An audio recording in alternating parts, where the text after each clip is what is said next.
Back to Hardball. We've got a new NBC Wall Street Journal poll out today. It's a doozy. It's got a lot of good news for President Obama. NBC News political director and chief White House correspondent Chuck Todd's here with us with On the Numbers. Chuck, thank you so much for joining. This is one of those news-making polls. It is. Let's start with the President Obama. The president's job approval up into the sweet spot, 53%, a 15-point turnaround from 3 down to 12 up. 74% say they like the way he handled Tucson. No surprise there. But look at the bunching up, the positive nature of these numbers.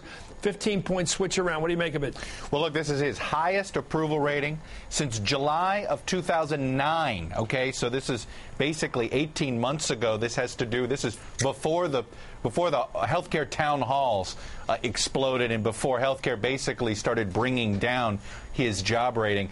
It's 3 parts, Chris. 1 part Tucson, 1 part lame duck, and 1 part optimism, frankly, from the American public about the economy. Now, the question is this all just short term? Is this just a little bump that he's getting, which, of course, comes at a great time for him politically because he's got the State of the Union next week?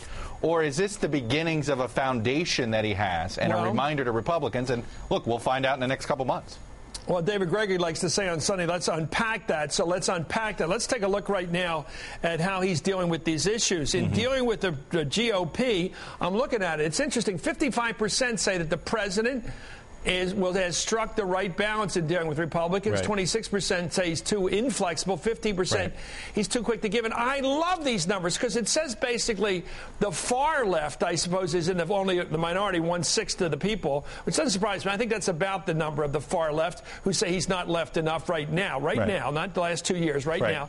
And overwhelmingly, the public seems to think he's got the right balance between give and take here. Right. And then you're just putting up on screen, look at where the 55% figure goes when you talk about congressional Republicans, which is they're being seen as too inflexible. So this is a real, when you look at this poll, on one hand, yes, there's a lot of good news here for President Obama.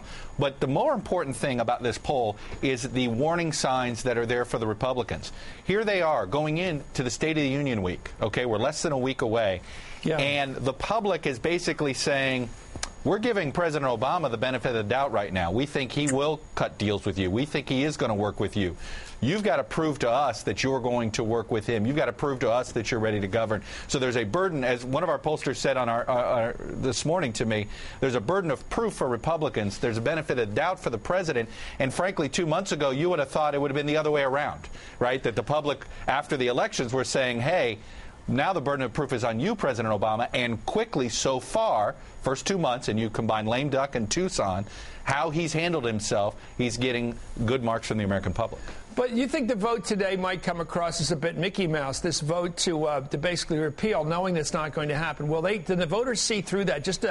Can you guesstimate whether they're going to see it as a game or as a serious policy challenge? It's funny. One of our pollsters said on our analysis call, and when we break down the numbers, when we go through it in the morning, said, you know what, you can almost sense that the public is already cynical to the political process in Washington a little bit. When you see that inflexible issue, that you see a little bit of the cynicism about the process seeping in here. And that's got to be the warning sign to Republican leaders. Look, Boehner and McConnell know this. They've always been very ginger about how to handle this health care thing. On one hand, yes, they've got to give the base what they wanted. They ran on this. On the other hand, they know at the end of the day, they've got to win over moderates if they actually do want to govern the country from the White House. They're beginning, I know I'm a student of history like you, and I tell you, when you look back to the Congress that came in, Republican House that came in after World War II, and it was their turn.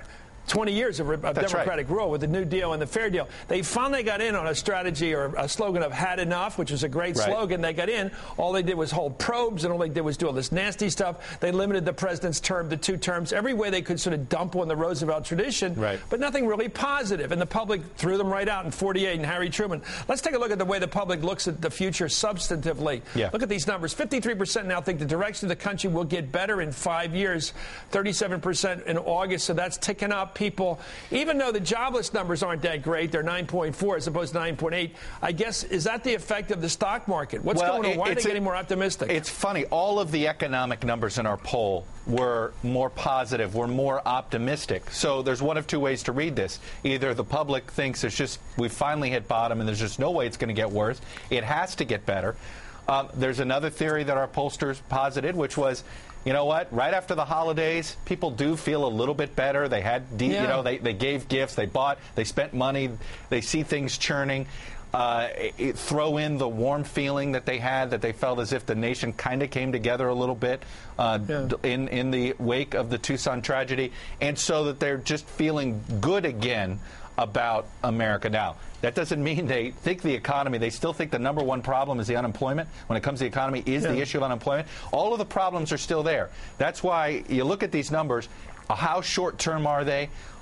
We'll see. It's a warning sign to Republicans that, look, be careful here. You have not won. You don't have a majority coalition supporting you yet on your ability to govern. You had a majority coalition that got you into office, but they're not yet impressed with how you're going to govern. Right. At least they weren't happy then.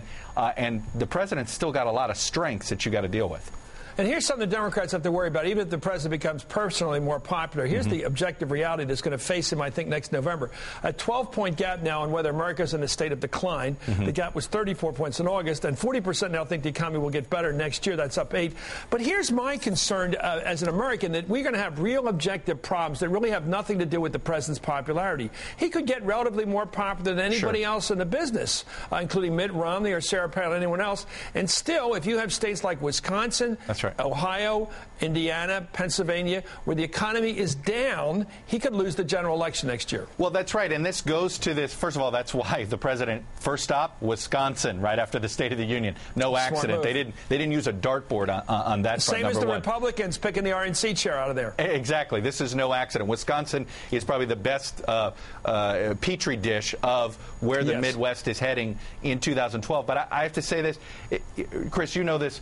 The more optimistic candidate always wins presidential elections, right? The guy that looks like, that the country feels like, boy, he's the more hopeful guy. You know, the Reagan-Carter comparison, you had Bush and Clinton in 92. Frankly, you had Bush and Gore in 2000, and then you had Obama and McCain. Right. You think like me. And the thing is can the Republicans have a primary debate that ends up becoming very negative, probably a presidential primary, and then produce a nominee that will be the optimistic guy? Now, I'll say this: Huckabee and Romney have the potential of being optimistic guys. They both want to be that guy.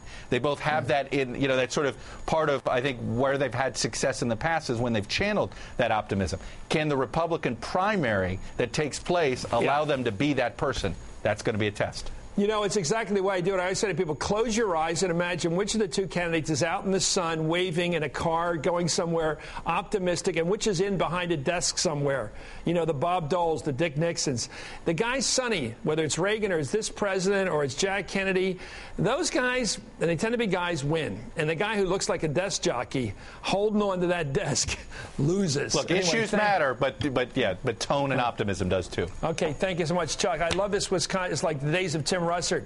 We're already looking at the state that matters, you know, like Tim used to do with Florida and Ohio. It's going to tell us about the Midwest. That Midwest is moving. That's the most fluid part of the electorate. It's where Republicans are going to win or lose the White House. You are the smartest. You know why? Because I agree with you. But besides that, this is from Scranton to Oshkosh. Keep your eye on Oshkosh.